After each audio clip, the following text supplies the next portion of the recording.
Hey guys, today I'm going to show you a really cool activity using potatoes, but it's not a recipe, it's actually a craft. So the supplies you're going to need are a paintbrush, some paint, you're going to want some little cookie cutters. So I have a star here, you can see that, and I have a little tiny maple leaf and a really tiny little cat, and I just took these from the kitchen. And then you're going to want a little toothpick, or if you don't have a toothpick, you can use the side of a fork. And some paper, and then I have this, which is a little piece of scrap paper I'm going to use to put the paint on. And the most important thing is some slices of potato. So you're going to need to use a sharp knife, so make sure you get a grown-up to do it for you. But you're going to want to take a raw potato and cut slices of it about as wide as your finger, you see? Hopefully you can see that. It's about the size of my finger. Now, each potato slice is going to make one stamp. So I have 3, so I can make 3 little stamps. All right, let's get started. So, I'm just using this plate so that I don't get potato bits all over the table. So you're going to take 1 potato slice and you're going to take a cookie cutter. So let's start with this cat. And you're going to push it in to the cookie cutter. Or sorry, you're going to push the cookie cutter into the potato all the way down. And it's kind of hard. You're going to have to make sure you push it really hard. Both hands. There we go. And then you're going to just push it all the way through. So you're going to end up with, ta-da, a little cutout of whatever shape you did. Let me just carefully pop that through the other side without breaking it. Perfect. And this is just extra. And then let's make another one. So I'm going to take this one, and will the star fit on here? Yes, it will. So I'm going to just push that down. And then, oh, this one's a little bit harder. Let's see. There we go. And push all the way through with both hands. Perfect. Now I have a little potato star to go along with my little potato cat. And for the third one, I'm going to make this little maple leaf. So, same thing. Just push it all the way down. There we go. And all the way through. Perfect. So, oops, let me just get the cookie cutter out of there. There we go. So I'm going to set those aside, and on this plate I'm going to have my 3 little stamps. All right. So now it's time to start painting. So,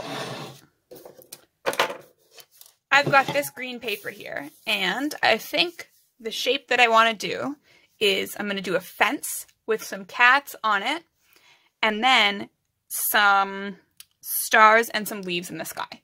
So the first thing I'm going to do is paint the cats. So I'm going to take my scrap paper and this paint. This is gray. And because paint can make a mess, you're going to want to wear a smock or some clothes that you don't mind getting dirty. You don't want to mess up your nice clothes for this. Now you're going to take your little stamp and you're going to take some paint. You don't want too much or else it's just going to make a mess. And you're going to paint all over onto your stamp. Put a little bit more over on this side just to cover all the spots. Perfect. And now I'm going to take my paper and take my little cat, and I'm going to flip him upside down like this and use it as a stamp. So let's put the first one right here so you can see it. I'm going to put it down and then just push down on the back really gently. You don't want to push it too hard or you're going to move it. And then I'm going to pick it up, and you can see I have a little cat shape. Now, stamps are never perfect. I don't think I pressed that one quite enough, so I'm going to push down on the other sides too. See? There we go. That's a cat. So, I'm going to keep going and put down a couple more cat shapes on the rest of my page because I want a whole little row of cats. All right, so you're just going to take your stamp again and put more paint on it.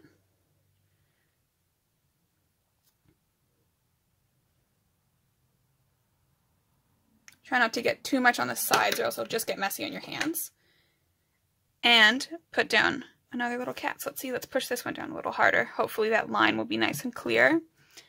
Let's see. Ah, perfect. All right, now I'm going to do another one that's facing the other way. So if I flip this cat over the other way, I'm going to get a backwards cat. And I think that's what I want. So I'm going to paint the other side, as you can see, trying hard not to get too much on my hands. And you can do this with any kind of shape that you want. If there's a shape that you want but you don't have the cookie cutter for it, or you don't have the cookie cutters that are small enough, let's push this down. Excellent. But if you don't have cookie cutters that are small enough or that are the right shape, you can cut out a picture on paper and have a grown-up cut the shape around for you. It's just a little bit easier with the cookie cutters. Okay, so now I got my cats, and I think the next thing I'm going to do is I'm going to paint the fence that they're sitting on. Not perfect, but it doesn't have to be. I'm pretty proud of that. So let's leave that, and now I think it's time for the stars and the leaves. Alright, so let's start on the stars, and I'm going to make the stars in nice bright yellow. So I got my yellow paint. I'm just going to put that down on the same paper that I used the other colors. And I'm going to take my star stamp. And I have either you can wash the same paintbrush or use a new paintbrush, but you don't want to mix your colors or else you'll just get a mess. I'm going to paint all the yellow on. Now, you can do any different kind of picture with this. You can make animals, you can make plants, you can make flowers. A really cool thing you can do too is you can cut out shapes that don't really look like anything, just fun shapes, and you can make an abstract painting. So an abstract painting is when it doesn't look like anything real. So I'm going to put down my star, touch all the corners, push them down, and let's lift it up carefully. Looks good. All right, I'm going to do one more. All right, so I got my stars down, and now the last thing I'm going to do before I'm all finished is put in a nice tree with some red maple leaves. So, do you remember how we had a toothpick from before? Well, here's where it comes in. So, if you want to make a shape with more detail, what you can do is carve some lines into your stamp with a toothpick. So you know how leaves normally have some lines down the middle? I'm going to make those with my toothpick. So what you want to do is first you're going to draw them on with a pen or a marker. You get a little bit of an idea. It's kind of hard to see, but I can see it. And now you're going to take your toothpick and you're going to carve a line down.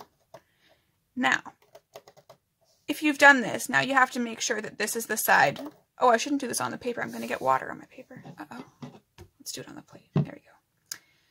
You have to make sure that this is the side that goes down onto your paper now. Otherwise, you won't see them. So you want to make it